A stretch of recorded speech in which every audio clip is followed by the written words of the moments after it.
calling the meeting to order. Welcome everyone to the Audit Committee meeting, September the 10th. Public comment, did we have anybody? No one signed up for public comment, so we will move on to the approval of the minutes. Can I get a motion? So moved. Second. Any discussion? All in favor? Aye. Aye. Any against or not voting? Okay, that motion moves forward. New business discussion on the audit recommendation follow-up to the Metropolitan Nashville Government Pension Investments issued August 15th, 2024.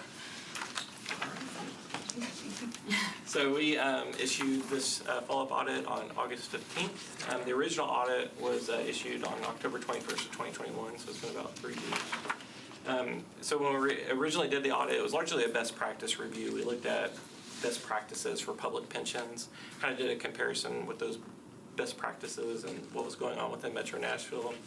Things like the investment policy, asset allocation, staffing within the investment office.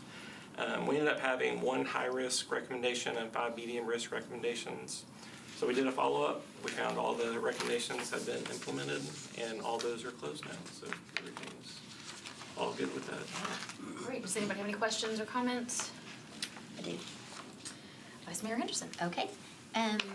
On the recommendation A.2 regarding the investment policy, could you clarify? It said the former investment policy had a range of 5 to 15% for private equity. Yeah. Average allocation being 20.9 or just shy of 21. Then the updated investment policy has a target of 20 with a range of 15 to 23. Yeah. That just seemed a little off kilter to me somewhat if there was a concern given the previous range or the previous average kind of. Well, part of it, so part of the audit we found that there's a way over on private equity. Right. And it's really the investment committee's opinion about how much risk they're willing to tolerate with private equity. And so we find that if they want to say we're okay with the 20% allocation, which is what they have, and they're going to raise their allocation to match what we're currently holding, that's really up to the investment committee. I know, Mr. Crumbo, you're on the investment committee, so I don't know if you have any kind of thoughts about that. I should chair the committee. To that, because like if we presume that there was a risk given the proportion, but then we changed the policy that still set the high end above where the concern was, I guess was my question. Sure, and so I'm going to explain that in like the plain English version versus the really technical version we have in the committees and so forth. And for all the detail you want me to move from one to the other here, I'm glad to do that. But by and large, what has happened with that portfolio over a period of time is that all of the investments have performed extremely well. Yeah. The private equity component valuation was rising very, very quickly. And so it's easy to get outside of your bands, not because we made any different business decisions, but just because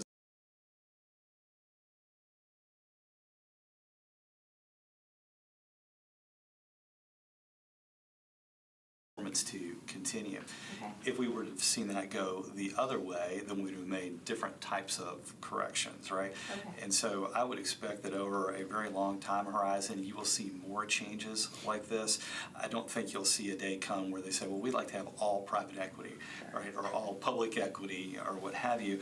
I think within that portfolio, the thing that we watch the most closely is what are the cash distributions that are coming from our investments then that we translate into payments of cash available overall for our pensioners.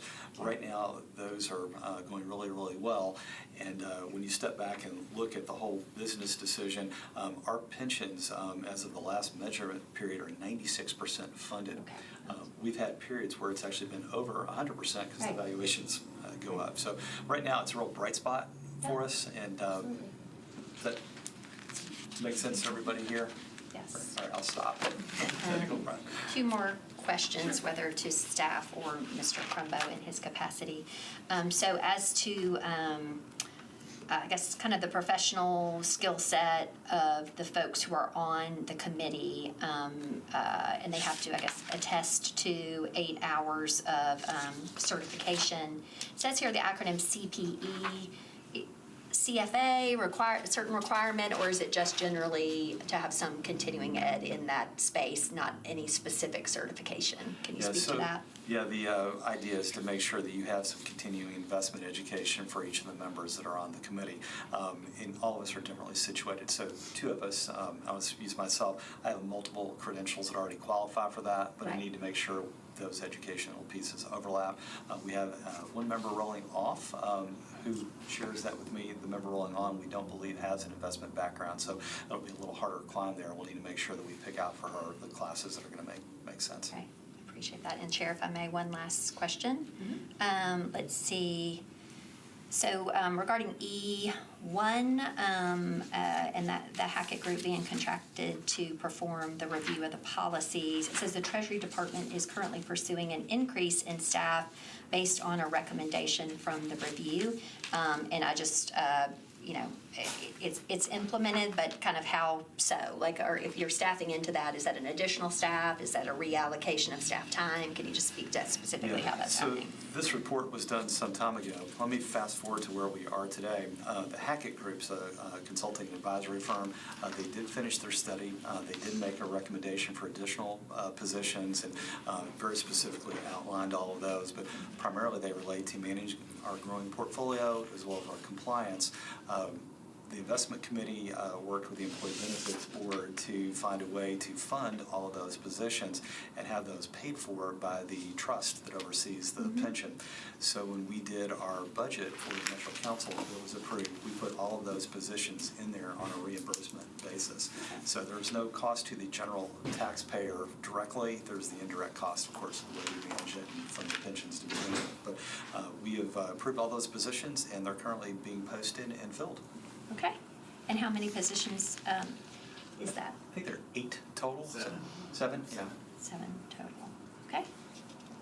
Okay, thank you. Yep. Anything else on this particular audit? All right, seeing none, moving on. Property standards complaints process, which was issued August the 29th of 2024. All right, well, good afternoon. Nice to be with you. Our office recently issued a follow-up report for the Property Standards Division. I want to recognize Bill Herbert. He is the Director of Codes. They've always been really good to work with. He's here on short notice, so thank you very much for your time to be here. We did an audit we released the original audit back in 2021. There were 8 recommendations. 4 were high risk, 4 were medium risk. They were all accepted. Mary Cole, one of our auditors, went out, did the work to see if they had been implemented. 5 had been fully implemented, and we're closing those. 3 had been partially implemented. We'll go back out there. That basically related to either you're doing something, but there's no sufficient documentation to support it, so we need to go back out there, or you're doing something, you've got the supporting documentation, but it's not in your policies and procedures, so put that into your policies and procedures. So that's pretty much it. Okay. Any questions? Does anybody have any questions? I do. Where are we with the funding of the Department of Law position for codes? Done. And we've hired it? Hired, implemented, was in environmental court today. Okay, perfect. Yeah, that's Okay. great. Okay. I'll follow up with you offline so we can keep things moving. I just wanted to, okay. All right, no other questions? Oh, sorry. Yeah, Hi. so just same question about the night inspectors. Where are we on that? Beer board, Yeah, I guess that's Beer Board. Is that totally under their budget at this point? it is, and I think we allocated the positions over there to beer board, Okay. funded them, sent the positions over there. And so when there are ones that involve my favorite topic, dark skies, but that's something you can only enforce at night. Does that touch y'all at all? Does that? I think it touches them more, but it does touch us, and we now have light meters, and I've seen some correspondence where we are doing, when we get complaints, we are doing night inspections on Awesome. those. Thank you. And if I may, Chair, just to follow up on Ms. Allen's question, so from a nighttime perspective, funded into Beer Board with the, night mayor, sort of as we call him, over there, but that sort of weekend, nighttime, sort of perennial concern for council members and for the community, do you all feel that as funded there with some of the ancillary issues, like that's going to be sufficient? I think so. Okay. So with respect to downtown noise, et cetera, that's where most of it comes from. Beer Board's going to take jurisdiction of that. Right, so that's within the central business district Exactly, is defined, exactly. okay. In the outer areas, we can address those and also address those depending on where they are in conjunction with the Beer Board. But we do have inspectors that we assign to, if we have a specific complaint on a nighttime issue. we It's just assign sort of it case by case, and by they get case. assigned into that, okay. I guess my only other question, Chair, would be, with expected implementation on several of these of June 30th of 2025, would that kind of at a subsequent meeting, we would just come back relative to that? We'll still follow up on those, and we will bring it back. We may not reissue an entire report, but we will mention when they are implemented. We'll do the follow-up. Okay, I appreciate that. I think Bill Penn will be responsible for those policies, and Bill is out on FMLA, and so when he comes back, we'll get that done. Okay, I appreciate that. Okay, I think that was it for my questions. Anybody else?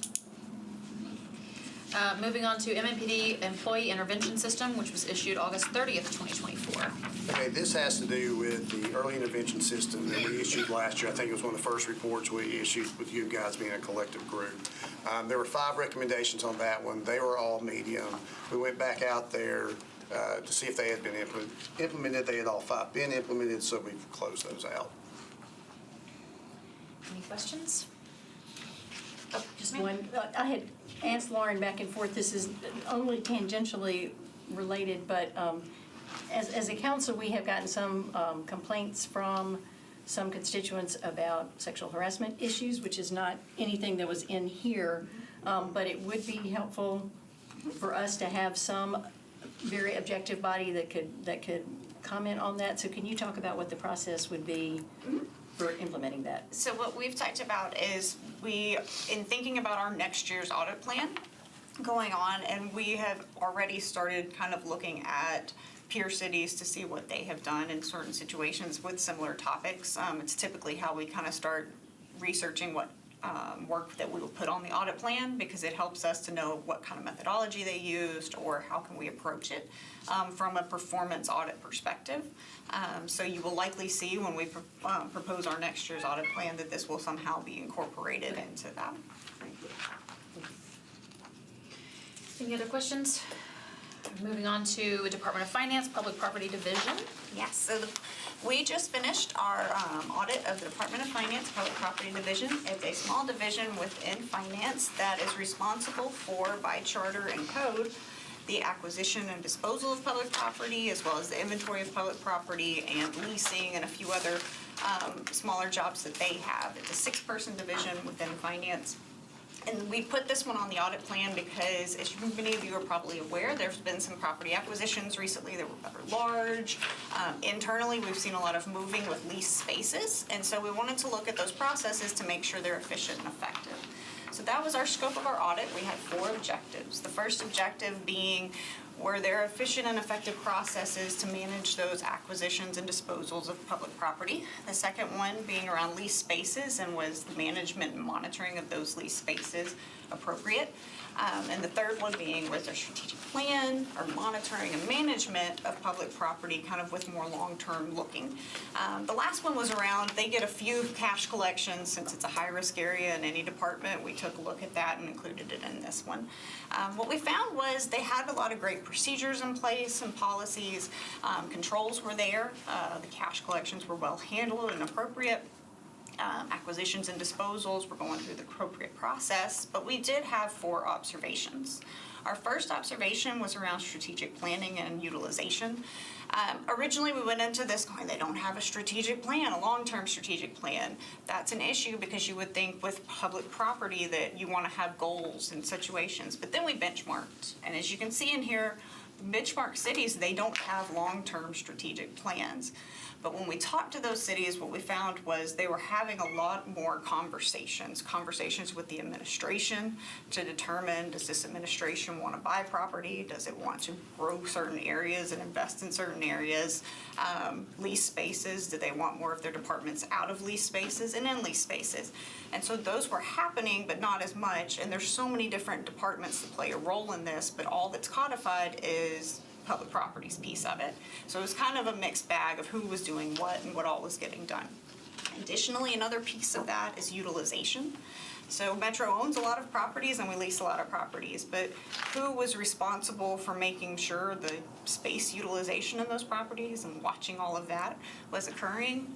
General Services was doing a little bit of it because they managed the owned properties, but they weren't doing it for lease spaces. So who should be doing it for lease spaces? Because public property is operating on a more reactive basis. So people are coming to them and saying, I want to purchase this, I want to move here, I want to lease this space, instead of more of a proactive type situation where they're looking for properties.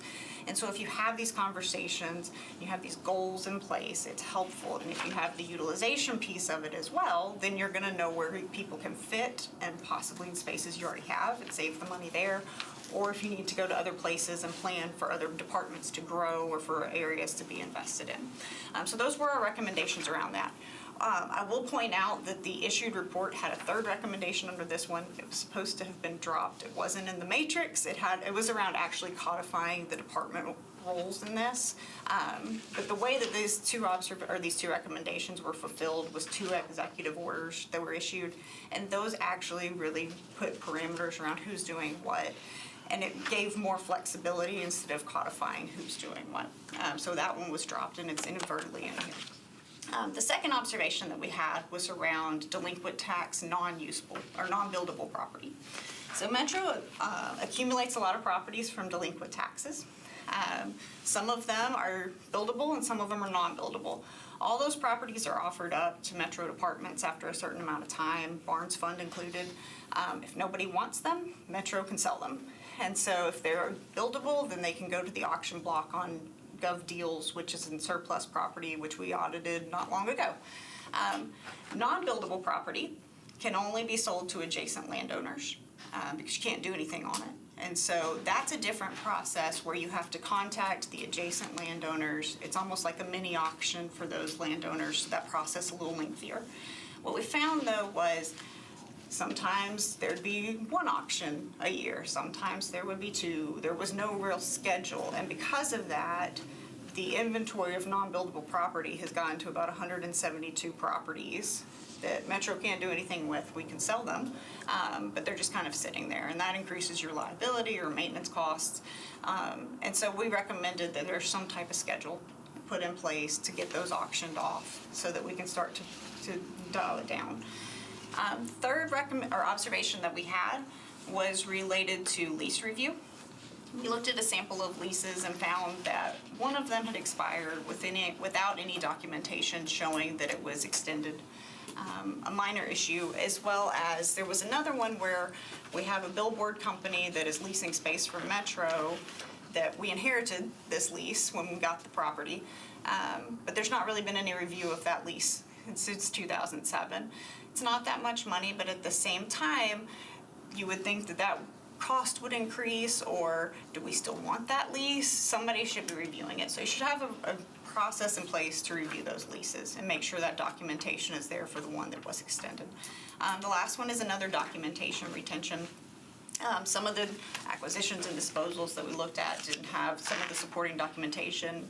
Public property has a great list of different pieces that need to be in place and documents that have to be had to get properties acquired or disposed of. We just couldn't see it for all of them.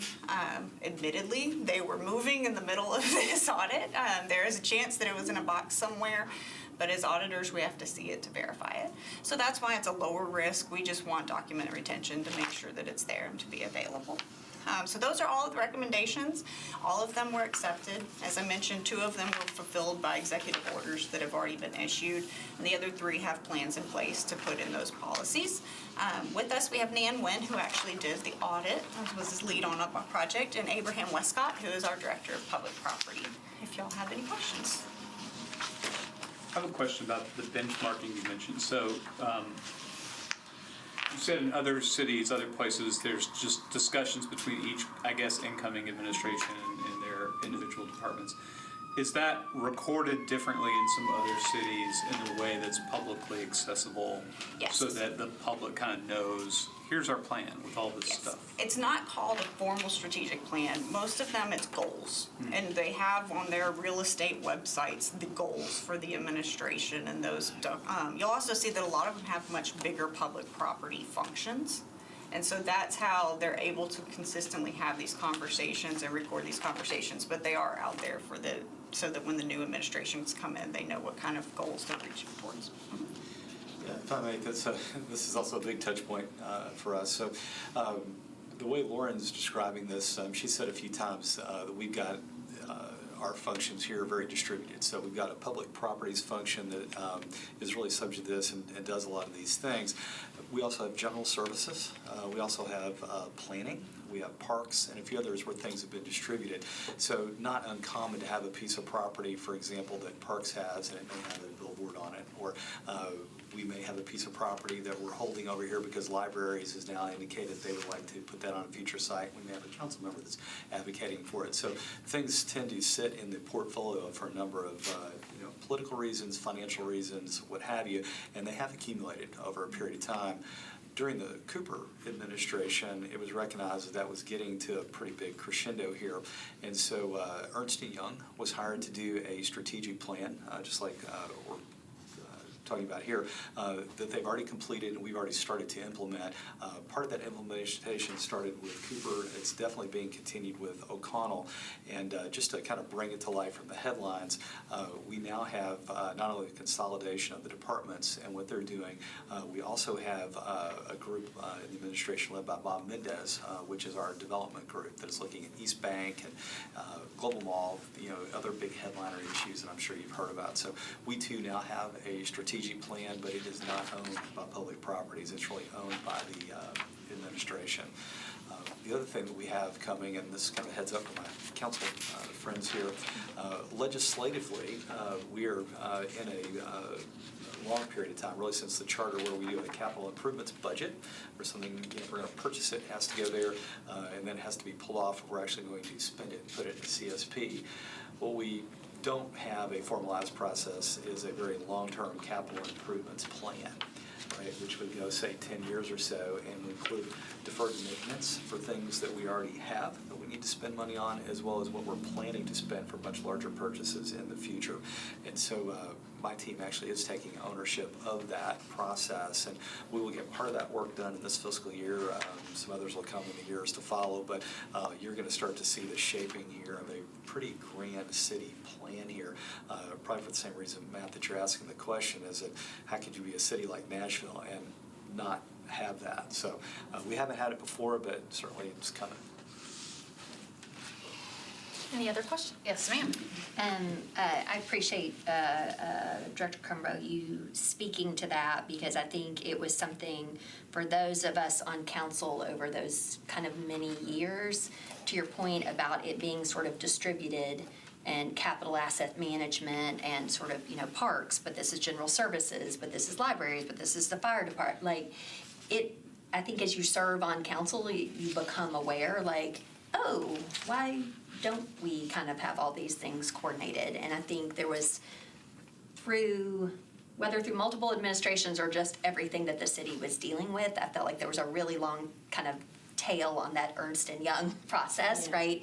To where we were like, where's the report? Where's the report? Do we have the report yet? And so I appreciate, it seems at this juncture that has been sort of presented perhaps in the planning committee about maybe under a topic that was a little bit different, but I would suggest from a council perspective, just to sort of pull all this together, really, the executive orders, the process that you kind of contemplate, maybe in advance of the next kind of capital cycle, the new kind of CIB management that we've been improving over the years. I do think there's an opportunity to kind of elevate faith in government, but also understanding of council members by sort of bringing all that together. Like what you explained, that's very cogent. It kind of pulls everything together. But I don't know necessarily if council has that kind of awareness, whether returning members are new, because it has felt very piecemeal over the years. I think you'll start to see a kind of a living document, if you will, if not more electronic form. And if you think about each council session, when you pass legislation that says we now empower libraries to do these things on this property, Right. same night you might empower parks to do something. Yeah. This lives, like it continues to grow. As long as we do that, the more we can round that up and get that centralized to say that may be, but the administration is going to administer these things over here, the easier that'll get. But it's going to take a little bit to round these things up. Right. No, I appreciate the work that's in progress. And then I guess my last question, Chair, if I may, just looking at the benchmarking or the peer cities and whether or not they have a formal utilization evaluation. So, right, like just sort of assessing all the properties and how they're utilized, I guess highest best use, but often sometimes like it's a conservation purpose, right? You're holding that land for a different reason. I noticed that Seattle, we don't have that historically. Seattle is similar in size, like with 9 staff. We have 6 staff. But then you start to look at like a Denver, they've got 23 staff. The Dallas, Austin, the other benchmarking cities have a lot of staff.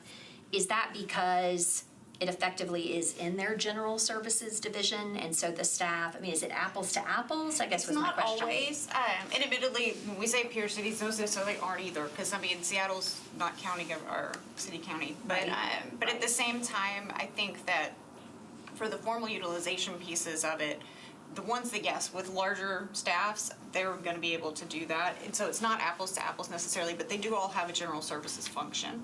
I think that what we're different is that we have delegated some of it to general services, which is fine. But at least I think even when talking with them, they were including just the overall thought of property management. So they are probably not necessarily doing it within their function, but their city has that utilization that process in place to look at it. I guess just the last question, if I may.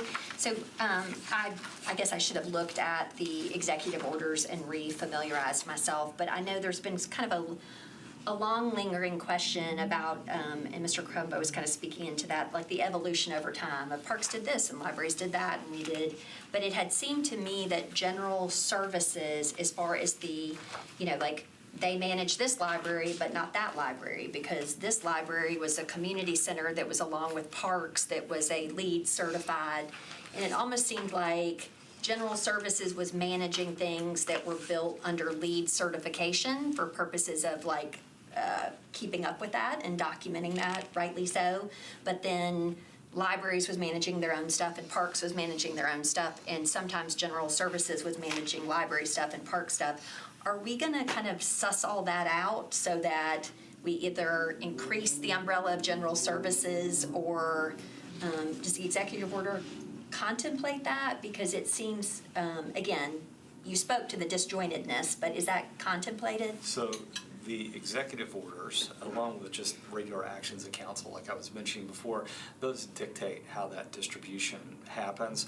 And the short answer to your question is yes, there's an effort to inventory that, to quantify it, to know exactly what we have. And so just for example, how alive this is, we had a discussion just at a staff meeting a while ago about signage that said some parks properties that we were unaware of, and the other things that just through the course of time somebody says, hey, did you know we have this or that? Yeah. We're always probably going to have some element, but trying to round it all up now and say, gosh, since the 1960s when we started this government, here are all the things that have happened. Yeah. We think we have most of it now, and we're getting pretty granular about general services is going to do these things, and public property is going to do that. The question about staffing and how many people do we have, I haven't looked at the total head count, but I'm sure it would rival, if not exceed, what you're hearing, because we have a lot of property here in Davidson County, and we do a lot of things that we probably own. We also have a lot of leases. Leases do have things that come and go as well. It's a little bit different beast, but the short answer is yes, we're trying to round all that up so it's a lot easier to manage than it has been. Great, thank you so much. Any other questions or comments? All right, moving on to self-assessment. Okay, you all may remember from your first meeting with us last year, what we do annually is we take the audit committee bylaws and we compare the activities that occurred within the previous fiscal year to those bylaws, just kind of an accountability for the audit committee, for us, since we fulfill some of these. And we provide you all with an assessment to show where we're falling, meeting those bylaws.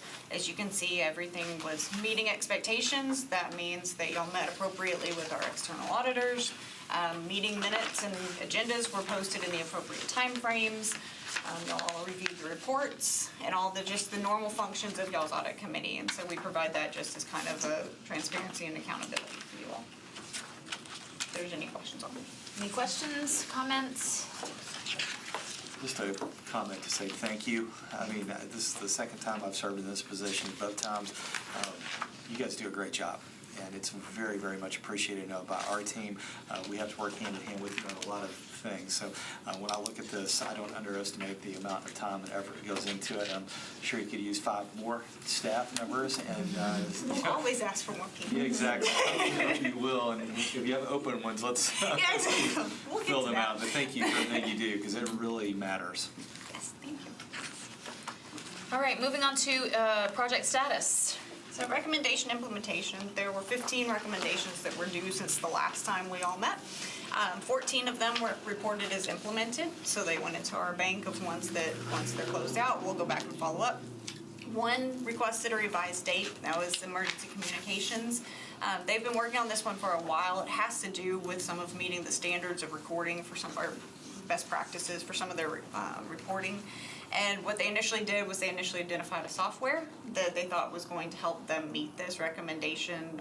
They had some issues implementing it and decided to pivot to something else. Now they're working with the Mayor's Office of Performance Management to utilize Tableau.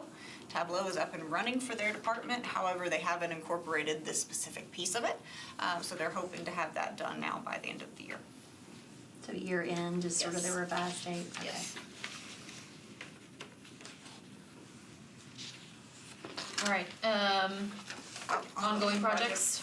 So yes, our ongoing projects, we currently have 8 projects that are currently going on, and we've got 2 of those that are actually being done by our consultants. We just engaged craft CPAs to do our Tennessee Titans new stadium construction audit planning. That'll be starting soon. As we talked about at the last meeting, we're making our way very well through our audit plan. I know we talked about bringing potentially a change to the audit plan to this one. We're gonna hold off on that for one more meeting because of staffing. We can pretty much tell you who's gonna finish out the rest of the audits on our plan. But before we bring another one, we wanna make sure that we're picking something that will fit the expertise of whichever senior we're gonna put on the better experience and kind of best fit. And since we're not completely sure about who that would be right now, we were gonna hold off on doing that. But we still expect to meet that plan and ask for potentially additional audits to be put onto it. Any questions about ongoing projects? All right, budget update. So we are under budget by quite a bit. It's because we have 3 open positions. We're making our way through our consulting budget, which we weren't able to do last year because we were through an RFP process. This year, we hit the ground running on our consulting projects, as I mentioned. And we're also holding some back because we've got a peer review coming up in May that we just scheduled. So we all have to cover that as well. So we really think that we will still be under budget.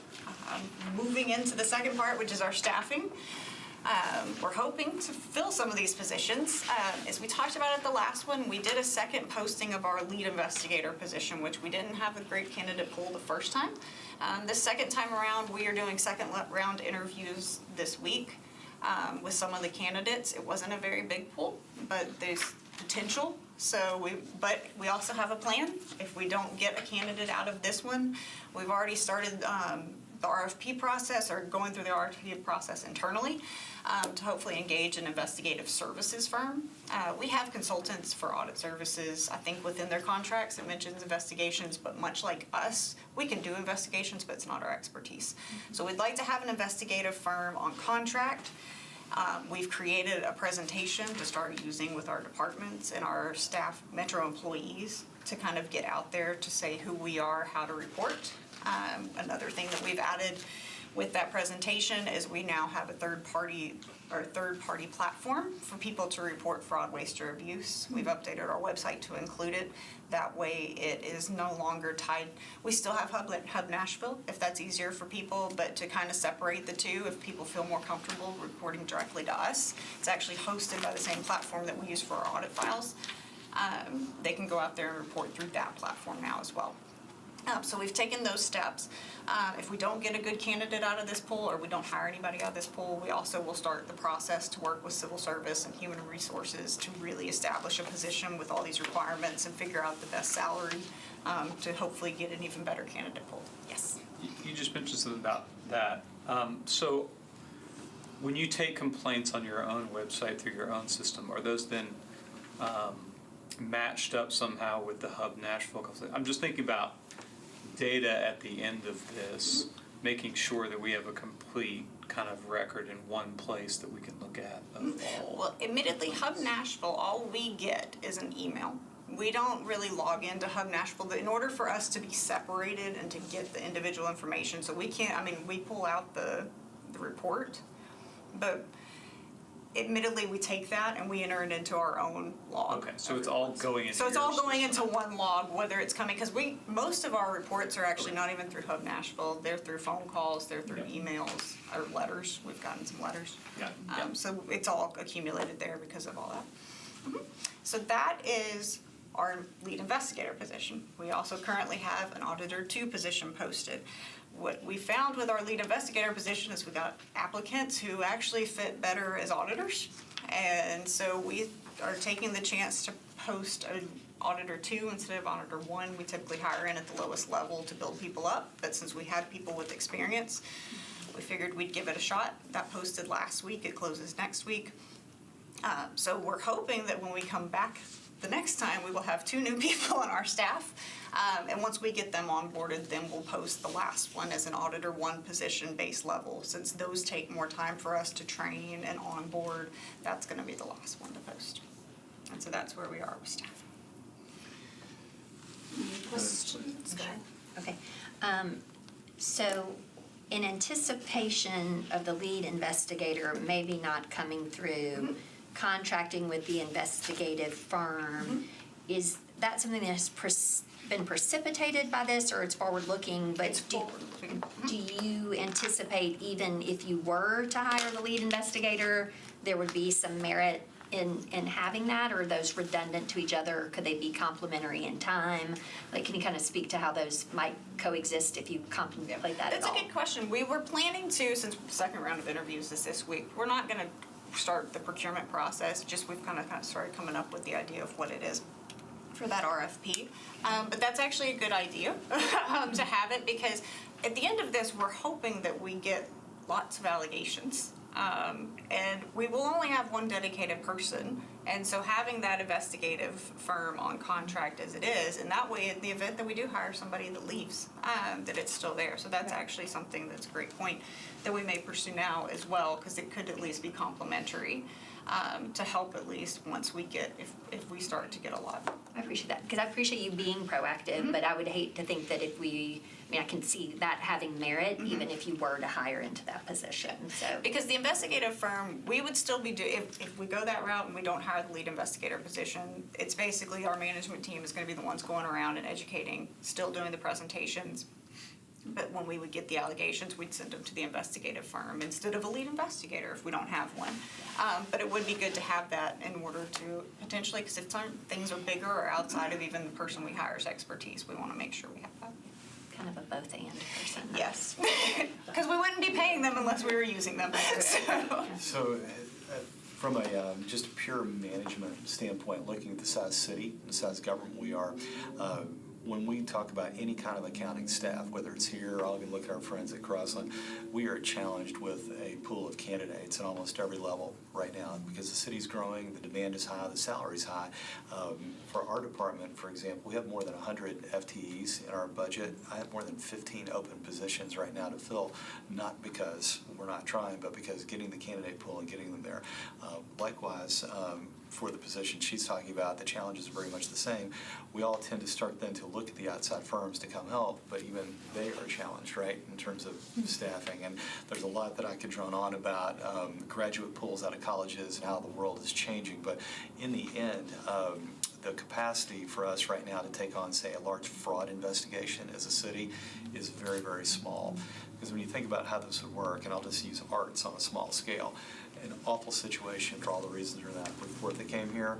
We're very fortunate that was a very small dollar item as far as the Metro budget is concerned and what needed to be happened, but it's an enormous amount of work. Our team was able to do quite a lot and help do a lot of things I think normally we would have just handed off there. We could do that maybe once or twice more with the staff, as short as we are, and help. We couldn't take on anything large, and I don't think any internal audit could as well. So I think the harder we both press to get more staff, get more resources before we actually get a sizable investigation is going to be critical, and I think we should expect one. I think just as a common sense practical approach, you can't have our government growing by billions and billions of dollars every several years and not expect that risk not to rise. So we're going to keep pushing hard. I'm sure you will as well. Any other questions or comments? Okay, so we've done the budget update and the staffing, correct? All right, consideration of items for future meetings. Does anybody have any suggestions? Hire. Okay. All right, well, without objection, I would move to adjourn, and we would enter into executive session. Thank you, Pam. Are you good? All right. Thank you. Good to see you all. Take care. I don't know what's going on with this thing. It shut off during this last comment, and then, so now it's off again. So It says it's lit up on my It's side. a Is short it? session. Because there's nothing, Yeah. it's all